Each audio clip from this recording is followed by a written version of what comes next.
Hello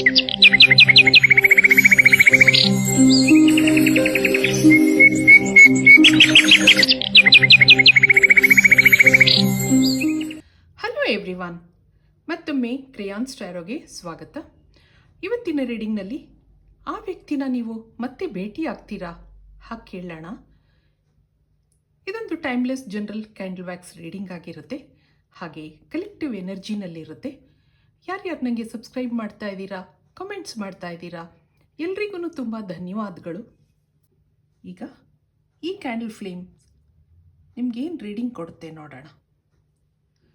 ಒಂದು ನಿಮಿಷ ನೀವು ನಂಬಿದ ದೇವ್ರನ್ನ ನೆನೆಸ್ಕೊಳ್ಳಿ, ಹಾಗೆ ನಿಮ್ಮ ಮನಸ್ಸಲ್ಲಿರುವ ವ್ಯಕ್ತಿನೂ ನೆನೆಸ್ಕೊಳ್ಳಿ. ನಿಮ್ಮ ಮನಸ್ಸನ್ನು ಈ ಕ್ಯಾಂಡಲ್ ಫ್ಲೇಮ್ ಮೇಲೆ ಫೋಕಸ್ ಮಾಡಿ. ಇಲ್ಲಿ ರೀಡಿಂಗ್ ಬರುತ್ತೆ ನೋಡೋಣ. ಇಲ್ಲೊಂದು ಸಿಚುವೇಶನ್ಶಿಪ್ ಇದೆ, ಅಂದರೆ ಪರಿಸ್ಥಿತಿಗೆ ಹೊಂದ್ಕೊಂಡು ನಿಮ್ಮ ರಿಲೇಷನ್ಶಿಪ್ ನಡೀತಾ ಇತ್ತು. ಅಡ್ಜಸ್ಟ್ಮೆಂಟ್ಸ್ ಹಾಗನ್ನಿಸ್ತಾ ಇದೆ. ಇಲ್ಲಿ ಅಟ್ರಾಕ್ಷನ್ ಅಥವಾ ಟೆಂಪ್ಟೇಷನ್ ಇದೆ. ಒಟ್ಟಿಗೆ ಜೀವನ ಮಾಡಲಾರ್ದಂಥ ಪರಿಸ್ಥಿತಿ. ನಿಮಗೆ ಇಮೋಷನ್ಸ್ ಇದೆ, ಬಾಂಡಿಂಗ್ ಇದೆ. ಈಗೀಗ ಇಲ್ಲೊಂದು ಚೇಂಜ್ ಇದೆ. ಅವ್ರ ವರ್ತನೆಯಲ್ಲಿ ಬದಲಾವಣೆಗಳಿದೆ. ಲೆಸ್ ಕಮ್ಯುನಿಕೇಷನ್ ಅಥವಾ ನೋ ಕಮ್ಯುನಿಕೇಷನ್ ಇದೆ. ನಿಮ್ಮನ್ನು ನೆಗ್ಲೆಕ್ಟ್ ಮಾಡ್ತಾ ಇದ್ದಾರೆ ಅನ್ನಿಸ್ತಾ ಇದೆ. ಏನೋ ಅವ್ರ ಕೆಲಸಗಳಲ್ಲಿ ಬ್ಯುಸಿಯಾಗಿದ್ದಾರೆ. ಇದನ್ನು ನಿಮ್ಮ ಕೈನಲ್ಲಿ ಟಾಲರೇಟ್ ಮಾಡ್ಕೊಳ್ಳೋಕ್ಕಾಗ್ತಾ ಇಲ್ಲ. ತುಂಬ ಸಿಟ್ಟಿದೆ. ಪೇಷನ್ಸ್ ಕಳ್ಕೊಂಡಿದ್ದೀರಾ. ಒಂದು ಕಾಲದಲ್ಲಿ ಅವರು ನಿಮ್ಮ ಫೀಲ್ ಗುಡ್ ಫ್ಯಾಕ್ಟರ್ ಆಗಿದ್ದರು. ಅವ್ರು ನಿಮ್ಮ ಜೊತೆ ಇದ್ದಾಗ ಖುಷಿಯಾಗಿರ್ತಾ ಇದ್ರಿ. ಹಾಗೆ ನಿಮ್ಮ ಲೈಫಲ್ಲಿ ಅವರೊಂದು ಇಂಪಾರ್ಟೆಂಟ್ ಪರ್ಸನ್ ಆಗಿದ್ದರು. ಅವರ ವರ್ತನೆಯಲ್ಲಿ ಸ್ವಲ್ಪ ಬದಲಾವಣೆ ಕಾಣಿಸಿದ್ರೂ ನೀವು ಡಿಸ್ಟರ್ಬ್ ಆಗ್ತೀರಾ. ನಿಮಗೆ ಅವರಿಂದ ಫಾರ್ ಎವರ್ ರಿಲೇಷನ್ಶಿಪ್ ಬೇಕಿದೆ. ಯಾವಾಗಲೂ ಅವ್ರು ನಿಮ್ಮ ಕಡೆ ಇರಬೇಕು ಅನ್ನೋದು ನಿಮ್ಮ ಮನಸ್ಸಿನ ಆಸೆಯಾಗಿದೆ. ಇದು ರಿಸಾಲ್ವ್ ಆಗೋಲ್ಲ ಅನ್ನೋದು ಗೊತ್ತಿದೆ. ಆದ್ರೂ ಅವ್ರನ್ನ ಬಿಟ್ಕೊಡೋಕ್ಕೆ ನಿಮ್ಮ ಮನಸ್ಸು ರೆಡಿ ಇಲ್ಲ. ಅವರು ನಿಮ್ಮನ್ನು ಅವಾಯ್ಡ್ ಮಾಡೋದು, ನೆಗ್ಲೆಕ್ಟ್ ಮಾಡೋದು, ನಿಮ್ಮ ಮನಸ್ಸು ಇದನ್ನು ಅಕ್ಸೆಪ್ಟ್ ಮಾಡ್ಕೊಳ್ಳೋಕ್ಕೆ ತಯಾರಿಲ್ಲ. ಅವ್ರ ಪರಿಸ್ಥಿತಿ ಹೇಗಿದೆ ನೋಡೋಣ. ಇವ್ರ ಮೇಲೆ ನೋಡೋಕ್ಕೆ ರಫ್ ಆ್ಯಂಡ್ ಟಫ್ ಥರ ತೋರಿಸ್ಕೋತಾರೆ.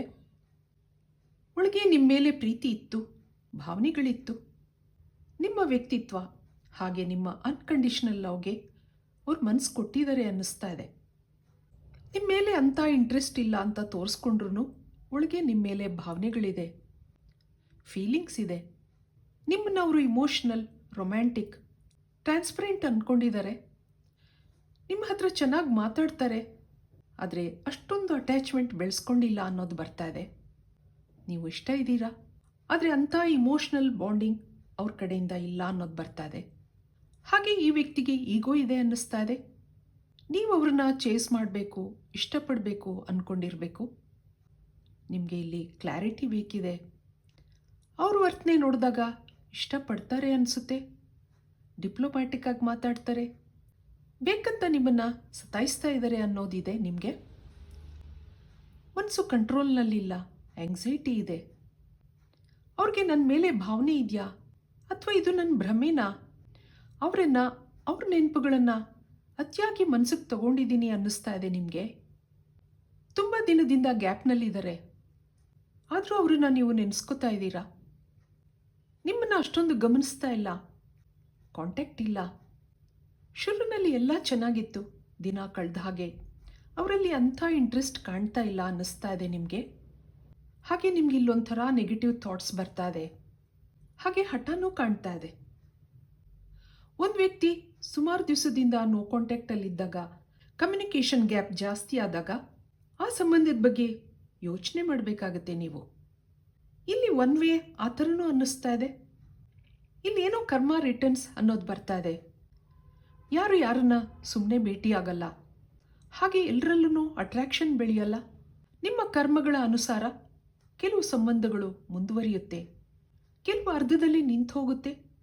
ಇನ್ನು ಕೆಲವರು ಅವರ ನೆಗೆಟಿವ್ ಎನರ್ಜಿಯಿಂದ, ಆ ನೆನಪುಗಳಿಂದ ಹೊರಬರಲಾರ್ದೆ ನೋವು ಅನುಭವಿಸೋ ಸಾಧ್ಯತೆಗಳು ಇಲ್ಲಿ ಕಾಣಿಸ್ತಾ ಇದೆ. ಆದ್ದರಿಂದ ನಿಮ್ಮನ್ನು ನೀವು ಹೀಲ್ ಮಾಡ್ಕೋಬೇಕಾಗತ್ತೆ, ಇನ್ನರ್ ವರ್ಕ್ಸ್ ಮಾಡ್ಕೋಬೇಕಾಗತ್ತೆ. ಹಾಗೆ ಬಿ ವೈಸ್ ಅನ್ನೋದಿದೆ. ಈ ನೆಗೆಟಿವ್ ಥಾಟ್ ಪ್ರೊಸೆಸ್ಸಿಂದ ನೀವು ಆಚೆ ಬರಬೇಕಾಗತ್ತೆ. ಆದಷ್ಟು ಪ್ರಾಕ್ಟಿಕಲ್ ಆಗಿ ಯೋಚನೆ ಮಾಡಿ. ಇದಕ್ಕೆ ಟ್ಯಾರೋ ಕಾರ್ಡ್ಸಿಂದ ಕ್ಲಾರಿಟಿ ತಗೊಳ್ಳೋಣ.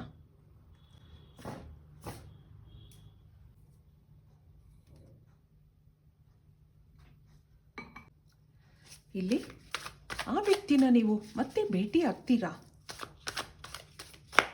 ಕೇಳೋಣ ಏನು ಹೇಳುತ್ತೆ ಟ್ಯಾರೋ ಕಾರ್ಡ್ಸ್.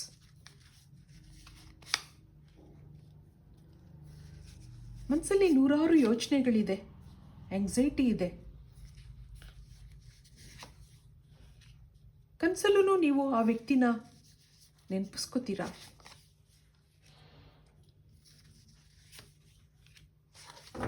ಇಲ್ಲಿ ಏನು ಬರ್ತಾ ಇದೆ ನೋಡೋಣ. 6 ಆಫ್ ವ್ಯಾಂಡ್ಸ್ ಇದೆ ಬಾಟಮ್ನಲ್ಲಿ.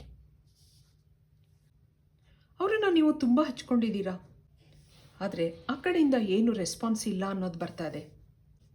ಇನ್ನು ಕೆಲವ್ರಿಗೆ ಯಾವಾಗಲೂ ಮೆಸೇಜ್ ಮಾಡ್ತಾರೆ, ಯಾವಾಗಲೂ ಕಾಲ್ ಮಾಡ್ತಾರೆ, ಆದರೆ ಅಲ್ಲಿ ಅಂಥ ಇಂಟ್ರೆಸ್ಟ್ ಇಲ್ಲ. ನೀವು ಅವ್ರನ್ನ ಮರಿಬೇಕು ಅಂತ ಪ್ರಯತ್ನ ಪಟ್ರೂ ಮತ್ತೆ ಅವ್ರ ಕಾಲಿಂದ ಅವ್ರ ಮೆಸೇಜಿಂದ ಡಿಸ್ಟರ್ಬ್ ಆಗ್ತೀರಾ ಅನ್ನೋದು ಬರ್ತಾ ಇದೆ. ಮತ್ತೆ ಅವರನ್ನು ಭೇಟಿ ಮಾಡಬೇಕು, ಅವ್ರು ಮತ್ತೆ ನನ್ನನ್ನು ಕಾಂಟ್ಯಾಕ್ಟ್ ಮಾಡ್ತಾರಾ? ಆ ಎಲ್ಲ ಪ್ರಶ್ನೆಗಳು ನಿಮ್ಮಲ್ಲಿದೆ ಅನ್ನಿಸ್ತಾ ಇದೆ. ಇಲ್ಲಿ ಶುರುನಲ್ಲಿದ್ದಂಥ ಆ ಆತ್ಮೀಯತೆ, ಆ ಫ್ರೆಂಡ್ಶಿಪ್ ಮತ್ತೆ ಬರಬೇಕು, ಮತ್ತೆ ಚೆನ್ನಾಗಿರಬೇಕು ಅನ್ನೋದಿದೆ. ಕೆಲವರು ಇಲ್ಲಿ ಫೈನಾನ್ಷಿಯಲಿ ಇಂಡಿಪೆಂಡೆಂಟ್ ಆಗಿದ್ದೀರಾ. ಅವರಿಂದ ಅಂಥ ಏನು ನೀವು ನಿರೀಕ್ಷೆ ಮಾಡದಿದ್ರೂ ಆ ಒಂದು ಫ್ರೆಂಡ್ಶಿಪ್ ಕಂಟಿನ್ಯೂ ಆಗಬೇಕು, ಅದು ಕೊನೆ ತನಕ ಇರಬೇಕು, ಆ ಭಾವನೆ ಇಲ್ಲಿ ಕಾಣಿಸ್ತಾ ಇದೆ. ಆ ಕಡೆಯಿಂದ ಅಂಥ ಇಂಟ್ರೆಸ್ಟ್ ಇಲ್ಲದೆ ಇರೋದ್ರಿಂದ ನಿಮಗೆ ನಿರಾಸೆ ಆಗಿದೆ.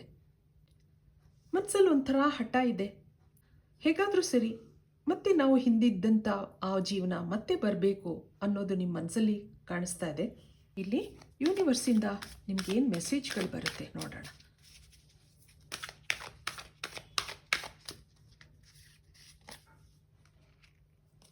ದಿ ಬರ್ಡನ್ ಬರ್ತಾ ಇದೆ, ಹಾಗೆ ಲವರ್ಸ್ ಕಾರ್ಡ್ ಬರ್ತಾ ಇದೆ,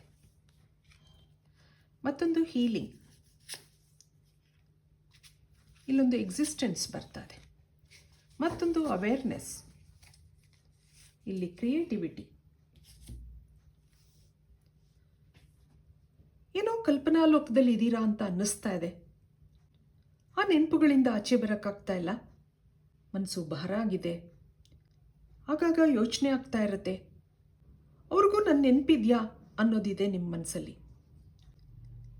ನಿಮ್ಮ ಬಗ್ಗೆ ಅವ್ರ ಮನಸ್ಸಲ್ಲಿ ಏನಿದೆ ಅನ್ನೋದನ್ನು ತಿಳ್ಕೋಬೇಕು ಅನ್ನೋದಿದೆ. ಇಲ್ಲಿ ಕೆಲವರು ಮದುವೆ ಆಗಿರೋರು ಇದ್ದೀರಾ, ಆದ್ರೂ ಈ ವ್ಯಕ್ತಿನಲ್ಲಿ ಅಟ್ರಾಕ್ಷನ್ ಬೆಳೆಸ್ಕೊಂಡಿದ್ದೀರಾ. ನಾನು ಮೊದಲೇ ಹೇಳಿದೆ, ಅಟ್ರಾಕ್ಷನ್ ಇದೆ ಅಥವಾ ಟೆಂಪ್ಟೇಷನ್ ಇದೆ. ಇದು ತಪ್ಪು ಅಂತ ಗೊತ್ತಿದೆ ನಿಮಗೆ, ಅದರಿಂದ ಆಚೆ ಬರಬೇಕು ಅಂತ ನೀವು ಎಷ್ಟೋ ಪ್ರಯತ್ನಗಳನ್ನ ಮಾಡ್ತೀರಾ. ಆದರೆ ಇಲ್ಲಿ ನಿಮಗೆ ಎಕ್ಸಿಸ್ಟೆನ್ಸ್ ಇದೆ, ಅವೇರ್ನೆಸ್ ಇದೆ, ಮನಸ್ಸಲ್ಲಿ ಅವ್ರ ಚಿತ್ರ ಹಾಗೆ ಉಳಿದಿದೆ. ನಿಮಗೆ ನೀವೆಷ್ಟೇ ಮರಿಬೇಕು ಅಂತ ಅಂದ್ರೂ ಸಾಧ್ಯ ಆಗ್ತಾ ಇಲ್ಲ ಅನ್ನೋದಿದೆ ಇಲ್ಲಿ. ಇಲ್ಲಿ ಮುಂದೆ ನೀವು ಅವರನ್ನು ಭೇಟಿ ಆಗ್ತೀರಾ ಅನ್ನೋದನ್ನು ಕೇಳೋಣ. ಇದಕ್ಕೆ ಏಂಜಲ್ಸಿಂದ ಏನು ಮೆಸೇಜ್ ಬರುತ್ತೆ ನೋಡೋಣ. ಅವ್ರು ನಿಮ್ಮನ್ನು ಭೇಟಿ ಆಗ್ಬೋದಾ? ಒಂದಲ್ಲ ಒಂದಿನ ಅವರು ನಿಮ್ಮನ್ನು ನೆನಪಿಸ್ಕೊಂಡು ಬರಬಹುದಾ? ಗಿಲ್ಟ್ ಬರ್ತಾ ಇದೆ ನೋಡಿ. ಹಾಗೆ ವಿಸ್ಡಮ್, ಮತ್ತೊಂದು ಪ್ಯಾಷನ್, ಇಲ್ಲೊಂದು ಎಕ್ಸ್ಪ್ಯಾನ್ಷನ್ ಇದೆ, ಮತ್ತೊಂದು ಗ್ರ್ಯಾಟಿಟ್ಯೂಡ್, ಇಲ್ಲಿ ಬ್ಯಾಲೆನ್ಸ್ ಬರ್ತಾ ಇದೆ. ಈ ಟೈಮಲ್ಲಿ ಅವ್ರಿಗೆ ಗಿಲ್ಟ್ ಫೀಲ್ ಆಗ್ತಾ ಇದೆ. ಸ್ವಲ್ಪ ದಿನ ನಿಮ್ಮಿಂದ ದೂರ ಇರಬೇಕು ಅಂತ ಅಂದ್ಕೊಂಡಿದ್ದಾರೆ, ಆದರೆ ಅವ್ರಿಗೂ ನಿಮ್ಮ ನೆನಪುಗಳು ಬರ್ತಾ ಇದೆ ಅನ್ನೋದಿದೆ. ಈ ಒಂದು ರಿಲೇಷನ್ಶಿಪ್ನಲ್ಲಿ ಟೆಂಪ್ಟೇಷನ್ ಅಂತ ಹೇಳಿದೆ, ತಪ್ಪು ಅಂತ ಗೊತ್ತಿದೆ. ಸಾಕಷ್ಟು ಯೋಚನೆ ಮಾಡಿ ನಿಮ್ಮಿಂದ ದೂರ ಇದ್ದಾರೆ, ಆದರೆ ಅವ್ರ ಪ್ಯಾಷನ್ ನೀವಾಗಿದ್ದೀರಾ. ನೀವು ಅವ್ರಿಗೆ ಕಾಯ್ತಾ ಇದ್ದೀರಾ, ಅವ್ರಿಗೂ ಈಗೀಗ ನಿಮ್ಮ ನೆನಪಾಗ್ತಾ ಇದೆ. ಆದ್ರೂ ಎಲ್ಲ ಬ್ಯಾಲೆನ್ಸ್ ಮಾಡ್ಕೋತಾ ಇದ್ರು ಇಷ್ಟು ದಿನ. ಯಾರನ್ನೋ ಇಷ್ಟಪಟ್ಟಿರ್ತೀವಿ, ಆದರೆ ಜೀವನದಲ್ಲಿ ಸಾಕಷ್ಟು ಮುಂದೆ ಬಂದ್ಬಿಟ್ಟಿರ್ತೀವಿ.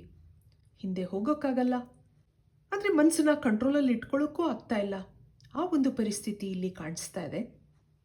ಆದರೆ ಇಲ್ಲಿ ನಿಮಗೆ ಅಡ್ವೈಸ್ ಏನಪ್ಪ ಅಂದಾಗ ಬ್ಯಾಲೆನ್ಸ್ ಮಾಡ್ಕೋಬೇಕು ಅನ್ನೋದಿದೆ.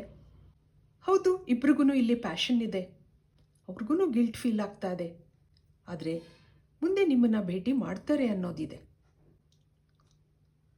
ಅವ್ರ ಮನಸ್ಸಲ್ಲಿ ನೀವಿದ್ದೀರಾ, ಅವ್ರಿಗೆ ನೆನಪಾಗ್ತಾ ಇದೆ, ಗಿಲ್ಟ್ ಫೀಲ್ ಆಗ್ತಾ ಇದೆ, ಸ್ವಲ್ಪ ದಿನ ನಿಮ್ಮನ್ನು ನೀವು ಹೀಲ್ ಮಾಡ್ಕೊಳ್ಳಿ, ಪಾಸಿಟಿವ್ ಆಗಿರಿ.